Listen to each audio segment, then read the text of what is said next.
Ďakujem pekne. Vážené dámy a páni, ako predseda Bezpečnostnej rady som tento ústavný orgán dnes zvolal na základe návrhu prezidenta Slovenskej republiky.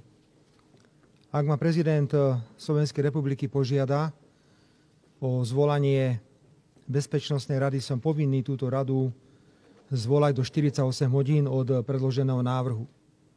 Po včerajšej komunikácii s pánom prezidentom, aby bola možná aj jeho účasť, aj účasť vedenia Národnej rady Slovenskej republiky, sme sa dohodli, že Bezpečnostná rada zásadne okamžite, teda do 24 hodín po tom, čo som tento návrh obdržal. Myslím si, že pán prezident veľmi správne zarámcoval situáciu, na ktorej sa momentálne nachádzame. Ak dovolíte, budem hovoriť o realite, nie o nejakej fikcii. A preto, ak vám hovoríme, že situácia na Slovensku je vážna, ja ju ešte budem definovať, tak to hovoríme s plnou zodpovednosťou za naše slova a najmä prosím si uvedomte, že Bezpečnostná rada sa dnes konala za prítomnosti najvyšších ústavných činiteľov prakticky celej vlády a vedenia Národnej rady Slovenskej republiky, čo ešte viac zvyšuje význam tejto inštitúcie. Povedal som, že budem hovoriť fakticky a nebudem hovoriť o nejakých hypotézach alebo teóriách. Nepredpokladám, že niekto z vás by mal chuť spochybňovať, že tu boli jasné pokusy v minulosti nás všetkých diskreditovať. Myslím si, že žiadny súdny človek nemôže veriť, že na základe obvinenia z pytliactva sa dá odpočúvať líder opozície s právnikmi pri poradách, ktoré sa týkali obhajoby v obvineniach, ktoré boli falošné a krivé. Ako vidíte, stalo sa to a je to súčasť reality. Nikto z vás nemôže spochybňovať realitu, že nás chceli pozatvárať a niektorých aj zatvorili na základe vymyslených faktov. Niektorí ľudia trávili vo väzbe aj viac ako rok, aby sa potom zistilo, že tam nemali čo robiť. Dúfam, že nepatríte medzi tých, ktorí spochybňujú, že mám prestrelené brucho a že som bol jednoducho človekom, ktorý mal byť zavraždený za politické názory. To je jednoducho fakt. A my teda dnes tvrdíme na základe údajov, ktoré máme, že prichádza ďalšia etapa, najskôr po tom, čo nás chceli zdiskreditovať, zatvoriť, potom niektorých zavraždiť, prichádza etapa, kedy treba zneužiť verejnosť. Chcem sa obrátiť na každého jedného občana Slovenskej republiky, ktorý má iný názor, ako majú voliči vládnej koalície. My týchto ľudí rešpektujeme, pretože máme demokratickú spoločnosť, kde každý si môže vyjadrovať svoj politický názor. Veľmi jasne zdôrazňujeme, že rešpektujeme a nebudeme robiť žiadne kroky, pokiaľ ide o ústavné právo zhromažďovať sa, organizovať protesty a slobodne vyjadrovať svoje politické názory. Preto každý, kto má chuť protestovať a vyjadrovať v súlade so zákonom iný názor, aký dnes prezentuje vláda Slovenskej republiky, má na to právo. Tu ale končí všetko zákonné a všetko ústavné, pretože za touto realizáciou ústavných práv vidíme štruktúru, ktorá sa pokúša útočiť na ústavné zriadenie Slovenskej republiky. Vidíme štruktúru, ktorá chce zneužiť tieto stretnutia a tieto mítingy, predovšetkým na možný stret s bezpečnostnými zložkami štátu, aby ešte viacej sa eskalovalo napätie, aby ešte viac dochádzalo k agresivite a potom sa naplňal plán, ktorý je dnes šírený organizátormi týchto protestov, ako je napríklad blokáda ciest, verejných priestranstiev, ako sú kroky, ktoré majú viesť k blokáde vládnych budov.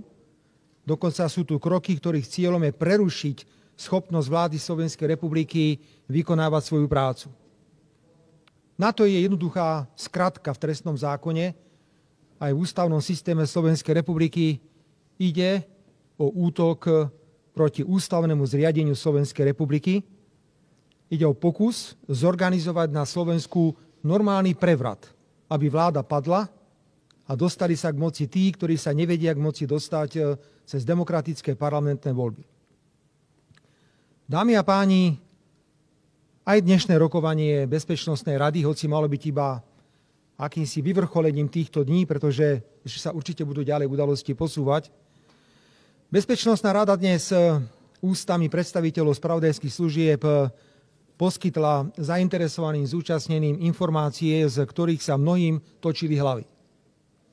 A prosím, ja teraz nebudem nič skrývať, ja budem hovoriť, že sme hovorili o konkrétnych finančných prepojeniach, financovaní.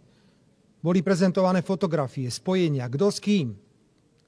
Politická opozícia je absolútne napojená na túto štruktúru. Musím potvrdiť slova, ktoré som povedal aj včera. Máme tu štruktúru ľudí zo zahraničia, ktorí sa aktívne podielali na udalostiach na Ukrajine, v Gruzínsku. Táto skupina je jasne prepojená na organizátorov protestov, ktoré sa nazývajú Mier na Ukrajine. A my len vyvolávame obrovské obavy, čo títo ľudia sú schopní na Slovensku urobiť. Či v čase, keď sa voľne prebehovalo cez slovensko-ukrajinské hranice, nemajú k dispozícii strelné zbranie. Či nemôžu byť aktérmi provokácií, ktoré môžu naozaj spôsobiť obrovské napätie v tomto štáte. Dámy a páni, máme tu štruktúru, financovanú zo zahraničia, napojenú na slovenskú opozíciu, ktorá chce zneužiť protesty, na ktoré ľudia majú právo. Je to veľmi jednoduché. Pokúsia sa o akúsi potyčku, potom dôjde k pokusom dostať sa cez ploty do budov úradu vlády, Národnej rady, prezidentského paláca. Potom budete svedkami vynášania týchto protestujúcich bezpečnostnými zložkami. Nebude tu 20 kamier ako teraz, ale 1740 kamier z celého sveta. Vytvorí sa obraz o slovenskej vláde, že je fašistická, násilnícka, alebo robí poriadok a nechce dovoliť útok na ústavné zriadenie. A sme tam, kde sme boli v roku 2018. Prepáčte, my si krajinu rozvracať nedáme. Chcem poďakovať pánovi riaditeľovi Slovenskej informačnej služby, že dnes bol veľmi konkrétny. Hovoril konkrétne mená, konkrétne finančné toky, konkrétne mená organizácií, konkrétne prepojenia, ukazoval konkrétne fotografie. Pretože ak ide o pokus o rozvrátenie ústavného systému Slovenskej republiky, na to presne máme spravodajské služby, či je to Slovenská informačná služba alebo vojenské spravodajstvo, aby tieto aktivity na Slovensku monitorovali. Úlohou Slovenskej informačnej služby nie je monitorovať za každú cenu situáciu v Sýrii alebo v Gaze. Predovšetkým musí chrániť spravodajský systém, ktorý máme, ústavné zriadenie Slovenskej republiky. Môžete sa uškrňať, koľko chcete. Takáto vážna situácia tu ešte nebola. Ak si zoberieme sofistikovanosť a organizovanosť skupiny ľudí prepojených na opozíciu, ktorí sa o toto pokúšajú. Ešte raz preto vyzývam ľudí, choďte kľudne protestovať, kričte, koľko chcete proti tejto vláde, ale prosím, nenechajte sa zneužiť týmito skupinami na útok proti ústavnému zriadeniu Slovenskej republiky, pretože o nič iné týmto ľuďom nejde. Dámy a páni, vláda Slovenskej republiky má v mnohých oblastiach suverénne názory, ktoré niekomu nevoňajú. Má názory, ktoré možno sa nehodia do toho prúdu jediného povinného názoru. Áno, aj my vítame zmenu, pokiaľ ide o prezidenta Spojených štátov amerických. Samozrejme, nie je našou povinnosťou monitorovať a opakovať to, čo robí americký prezident. Ale minimálne sme presvedčení, že prichádza trošku iná doba, ako to bolo doteraz. Že americká administratíva krmila mimovládne organizácie finančnými prostriedkami, ktoré potom na Slovensku robili to, čo robili. Veríme, že toto obdobie končí a že suverénna politika Slovenskej republiky sa bude môcť ešte viac zvýrazniť. Na dnešnom zasadnutí Bezpečnostnej rady sme dali aj odporúčania ministrovi vnútra a spravodajským zložkám. Prosím, chcem, aby ste si uvedomili, že Bezpečnostná rada v čase mieru je poradným orgánom vlády Slovenskej republiky a môže vláde Slovenskej republiky dávať návrhy a odporúčania. Bezpečnostná rada preberá významné postavenie len vtedy, keď je vojna alebo výnimočný stav a keď nemôže fungovať vláda Slovenskej republiky. Podobne ako v tomto ústavnom zákone je zakotvená parlamentná rada, ktorá garantuje činnosť Národnej rady Slovenskej republiky pre prípad vojnového stavu alebo stavu, ktorý znemožuje normálne stretávanie sa Národnej rady. Je teraz na ministerstve vnútra, aby navrhlo, či je potrebné stretnutie vlády Slovenskej republiky. Minister vnútra jasne formuloval, čo je treba urobiť do budúcnosti. Sú to predovšetkým preventívne opatrenia, ale predovšetkým ďalej musíme monitorovať túto organizovanú skupinu financovanú z zahraničia napojenú na slovenskú opozíciu, ako ďaleko zachádza, do akých štruktúr sa až dostala a na čom všetkom má podiel, pokiaľ ide o tento pripravovaný útok na ústavné zriadenie Slovenskej republiky. Dovolte mi teraz, aby som vás oboznámil s uznesením Bezpečnostnej rady, ktoré má podstatne väčší význam ako inokedy, pretože bolo prijaté v prítomnosti najvyšších ústavných činiteľov prakticky celej vlády Slovenskej republiky a celého vedenia Národnej rady Slovenskej republiky. Oceňujem zaangažovanie pána prezidenta, pretože pán prezident mohol povedať, že toto si vybavte vy, priatelia vo vláde, ale ako ste ho počúvali, po včerajšom stretnutí na ústredí Slovenskej informačnej služby a potom, čo dnes videl a počul, skonštatoval, že situácia je vážna. Vážna. A ja poznám pána prezidenta, nie je to typ človeka, ktorý by niečo nafúkoval alebo na druhej strane by niečo podceňoval, preto si myslím, že jeho angažovanosť v tomto prípade dáva celej tejto kauze obrovský význam. Bezpečnostná rada Slovenskej republiky uznesenie z 23. januára 2025. Bezpečnostná rada Slovenskej republiky ako ústavný orgán, zriadený na základe ústavného zákona číslo 227 z roku 2002 zbierky zákonov v znení neskorších predpisov, na svojom zasadnutí dňa 23. januára 2005 zvolanom na základe návrhu prezidenta Slovenskej republiky podľa článku 8 odsek 9 citovaného ústavného zákona a za účasti najvyšších ústavných činiteľov Slovenskej republiky. Po A. Dôrazne odmieta šírenie nepravdivých informácií o aktivitách popierajúcich zahraničnú politickú orientáciu Slovenska s cieľom zvyšovať napätie spoločnosti, mobilizovať občiansku neposlušnosť, útočiť na ústavné zriadenie Slovenskej republiky a dosiahnuť zmenu vládnej moci destabilizáciou štátu, blokádou vládnych inštitúcií, verejných priestorov a paralizovaním rozhodovacích procesov vlády. Dámy a páni, v tomto ustanovení uznesenia veľmi jasne odmietame klamstvá, ktoré šíri slovenská opozícia. Táto vláda nikdy nerobila a nebude robiť žiadne kroky, ktoré sa týkajú zahranično-politickej orientácie Slovenska a už vôbec nie také kroky, ktoré by spochybňovali naše členstvo v Európskej únii a v NATO. Rovnako pod písmenom B Bezpečnostná rada potvrdzuje poprvé zahranično-politickú orientáciu Slovenska vychádzajúcu z členstva v Európskej únii a v NATO a po druhé nevyhnutnosť aktívneho prístupu Slovenska k výzvam, ktorým Európska únia a NATO v súčasnosti čelia. V tomto máme obrovský náskok pred opozíciou, ktorá netuší. Keby ste sa spýtali pána predsedu Progresívneho Slovenska na Národnej rade, aby nám povedal teda, ako by to inak robil, čo by robil. On nevie nič. On je len prečítať článok z denníka N alebo z denníka SME. Veľmi jasne opakujeme, že každý, kto ide na míting, na protest proti tejto vláde a niekto mu tam hovorí, že vláda Slovenskej republiky má záujem vystúpiť z Európskej únie alebo z NATO, klame. Nech sa ľudia spýtajú na tribúnach tých, čo tam budú kričať, nech im teda odpovedajú na základné otázky. Ako sa bude Slovensko správať, ak príde návrh na harmonizáciu daní a niekto nám povie, že musí byť DPH 30%. Ako sa bude Slovensko správať, ak príde návrh, že v zásadných otázkach, ktoré sa týkajú fungovania Európskej únie, nebude potrebná jednota a jednomyselnosť a budú môcť rozhodovať kvalifikovanou väčšinou. To znamená, že malé štáty budú vyradené z tohto procesu. Spýtajte sa ich, ako budú reagovať, ak príde návrh na účasť slovenských vojakov v ozbrojených zložkách na území Ukrajiny. Spýtajte sa ich, ako budú reagovať na návrhy na zvyšovanie výdavkov na obranu. Oni túto odpoveď absolútne nepoznajú. My si vážime členstvo v Európskej únii aj v NATO, ale chceme byť aktívnymi hráčmi. Chceme jednoducho, aby, ak sa budú robiť nejaké zmeny v týchto inštitúciách, boli sme súčasťou rozhovorov o týchto zmenách, aby sme boli aktívnymi hráčmi.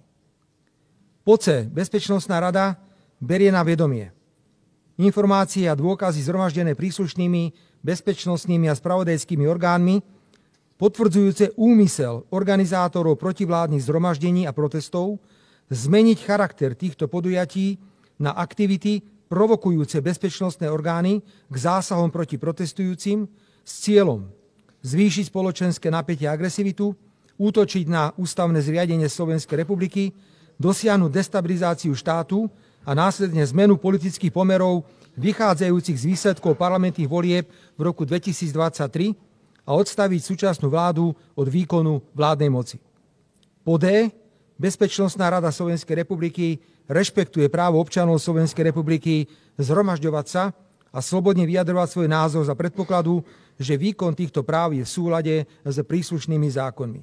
A po E. Odporúča poprvé vláde Slovenskej republiky, aby prijala nevyhnutné preventívne opatrenia a po druhé príslušným bezpečnostným a spravodajským zložkám, aby pokračovali v monitorovaní existujúcej situácie. Prajme vám pekný piatok a pekný víkend. Dovidenia.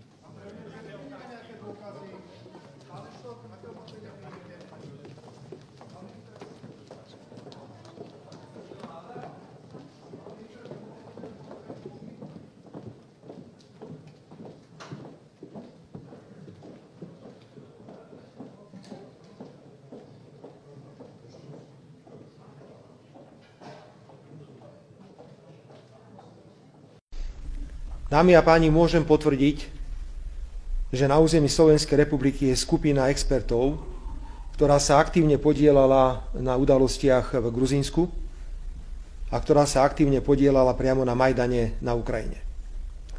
Táto skupina je financovaná z rôznych zdrojov. Ja mimoriadne vítam rozhodnutie prezidenta Trumpa, že končí financovanie týchto nezmyslov v Európe, ktoré vážne ohrozujú demokraciu. A verím, že tento tok peňazí bude zastavený a nebudú môcť podobné skupiny vyvíjať diverznú činnosť na území Slovenskej republiky. Táto skupina je prísne monitorovaná, pretože má zohrať pomerne dôležitú úlohu v akomsi scenári, ktorý je nastavený. Niekto hovorí otvorene a rozposiela medzi ľudí po celom Slovensku, ktorí sú napojení na politické strany opozície, na mimovládny sektor a na médiá, že treba ísť do občianskej neposlušnosti, že treba začať okupovať vládne budovy a budovy, ktoré reprezentujú Slovenskú republiku. Že treba zabrániť vláde v práci. Tak vám presne poviem, aká je predstava, o čo tu ide. Predstava je veľmi jednoduchá, že klasické protestné zhromaždenie, ktoré sa na tento účel zorganizuje, skončí pokusom dostať sa na pôdu vládnych budov alebo na pôdu budov ako Národná rada alebo prezidentský palác.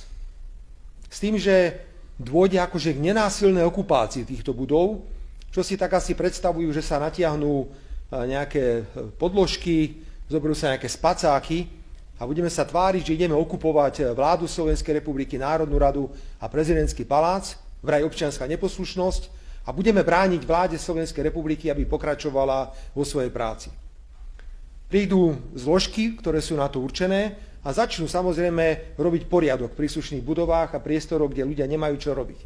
V tom okamihu budete vidieť všetky kamery, počnú CNN, BBC, všetky televízie sveta budú nastavené a budú vytvárať obraz, ako napríklad policajti vynášajú človeka, ktorý sa hrá na občiansky neposlušného a ktorý okupuje nejakú budovu.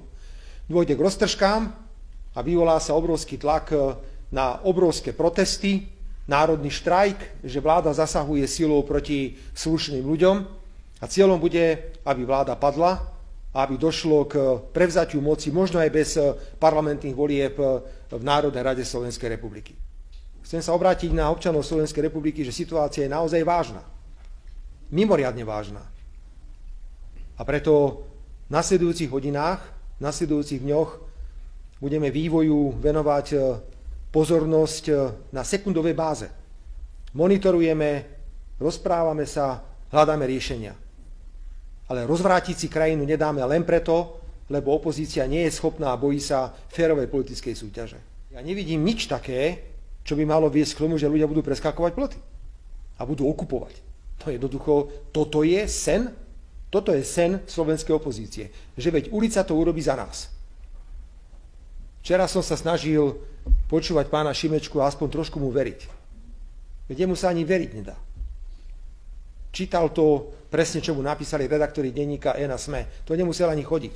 To nám mohli dať posledných 70 vydaní denníka N a denníka SME a si presne to isté prečítame v novinách. A potom, dámy a páni, keď prišla neverejná informácia, tak ušli z parlamentu, tvrdiac, že to predsa nebudeme rokovať na neverejnom rokovaní. Tak sa pýtam, o čo im išlo? Išlo im o tie kamery, aby robili cirkus? Alebo chceli viesť vážny súboj s vládou Slovenskej republiky na pôde Národnej rady, veď mohli vystupovať a sme si to mohli rozdať. Spravodajská informácia jednoznačne potvrdzuje, že je plán. Je plán, ktorého cieľom je, aby sa postupne naberala intenzita útokov proti vláde a proti štátu, až teda po okupovanie budov, blokovanie ciest, národný štrajk. Čo to je národný štrajk? Nech mi teda niekto vysvetlí, aký máme pod národným štrajkom akože pocit. Štrajk je ustanovený príslušným zákonom a splňa nejaké podmienky. Pod národným štrajkom rozumieme bordel. Toto si predstavuje opozícia pod národným štrajkom.